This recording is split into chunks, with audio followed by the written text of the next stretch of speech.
let's start with this. A lot of people got some really good news last week when the news of Mike Norvell's contract extension came down. Talk to us a little bit about what went into that, your thoughts around that, getting that done, getting him locked up, and him kind of being the one to guide this ship for the next several years as far as the football program goes. Well, thanks for asking, TJ. You know, it's an important when you sit here, and I've been able to sit here in a different chair and work with Coach, and we really came in about 3 years ago together.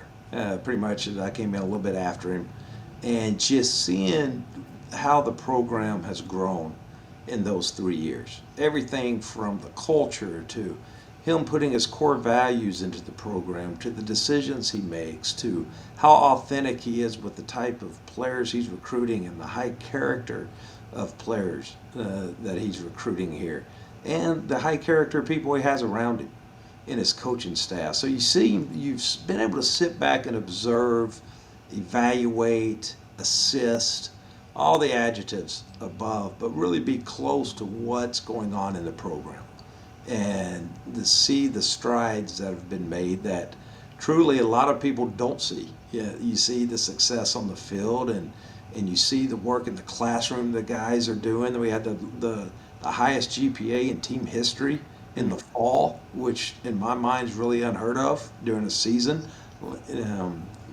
taking place. So you see all the things that he's been able to accomplish. And then you also talk about the future and my vision, his vision for the future, how they're in alignment, and the support we get from the Board of Trustees, the Chair Peter Collins, support we get from President McCullough to go out and put our processes and procedures to reach our vision in place.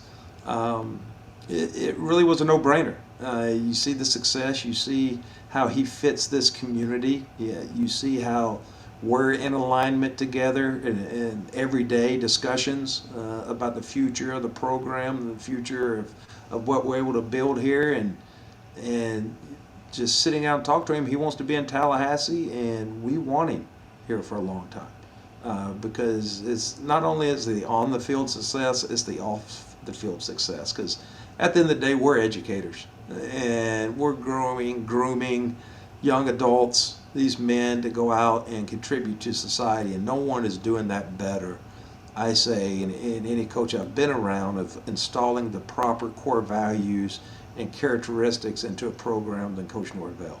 So, you know, there's a lot more that went in than the on-field success. That has taken place, but a lot of contributing factors was just the person he is and what he means to this program and the future of our program. I want to follow up with two things there. And first, we'll talk about on field, and then I want to move to the off field. But we were kind of getting him for a bit of a steal when you look at what he was making prior to the extension, and considering the on the field results, the 10 wins. He's now being paid like one of the elite coaches in college football, which we believe he is. And so I think that's pretty fitting that you talk about that side of it, because for Florida State to compete at the highest level, I think you have to reward your coaches and you have to pay at the highest level. And so I do think that on the field side of it did matter. But I want to talk about the culture side that you mentioned. And I've made this comparison. I know that these are lofty goals, these are lofty expectations. But Coach Bowden used to preach faith, then family, then football. And it really does seem like Norvell maybe taking a book out of that, or a page out of that book, with the turnaround in culture and where this program has come in 2.5, 3 quick years to completely do a 180-degree turn as far as culture goes in a program. And so I think you kind of hit the nail on the head there. And I think Florida State fans want to see wins, but they really do value the culture and the turnaround of that side of the program too. Well, we're both firm believers. If you put in the right culture and the right core values into any organization, any business that you're running, for anyone out there who owns a business, if you're doing the right things behind the scene, success is going to come. It's going to follow that culture, and it all starts there. And long-term success. He and I talk all the time that we're building this for sustained success, not quick fixes. And we said that 3 years ago. He told me that 3 years ago, we're going to build this for long term, not a quick fix. And that's the culture and the character, like I said, of the people he's brought around the program. They make a difference. They care more about the young men off the field than they do on. And that matters. It matters to, as you mentioned, to our constituents, our fan base that understand how Florida State was built, how Florida State sustained success for all those years. It was about the culture. And that's one thing that we're really proud we're getting back. Always continuing building that, correct? You're always working on it. But when you talk to the ex-players, the Derek Brooks who come back and watch a practice, or Warwick and I talk all the time about what it was like when he was here and those great teams and the competitiveness on the field. They all come back and say, these are the values we played under.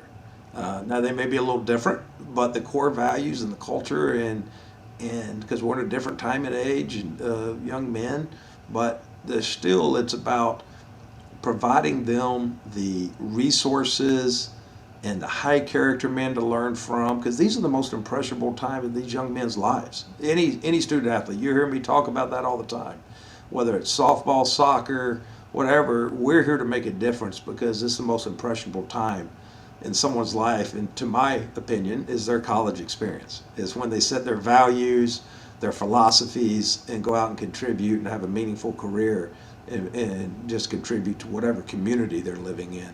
And it's about having high character people around them, from the coaching staff to our academic advisors to the administrator to whatever we're doing, whoever touches their life on a daily basis. It's about just setting that right culture, that being that person that's authentic and that builds those relationships with them. And I think he does that, and he's brought in a group of men around him and recruiting specialists. Everybody around that touches that program is doing it the right way and is truly there for the right reason. Yeah. Hey guys, thanks for watching this. I sat down with AD Alford for about 45 minutes and we talked about a bunch of other things, from Norvell's contract extension to the football-only facility where he dropped some insight there, to conference realignment and what he wants from the ACC and what he thinks about Florida State in this crazy world of conferences realigning and teams moving from conference to conference. And so anyway, go check those other videos out. They're either on this channel that you're watching on currently, or they're on our second channel because they deal with FSU just kind of more in general. They're not football related only. Go check that channel out. We'll link it above. It's the DFNS Sports channel that we launched just about a week ago. Go check those out. Appreciate AD Alford for sitting down. Make sure you're subscribed here and there so you don't miss out on anything. We'll talk to you guys soon. Go Noles.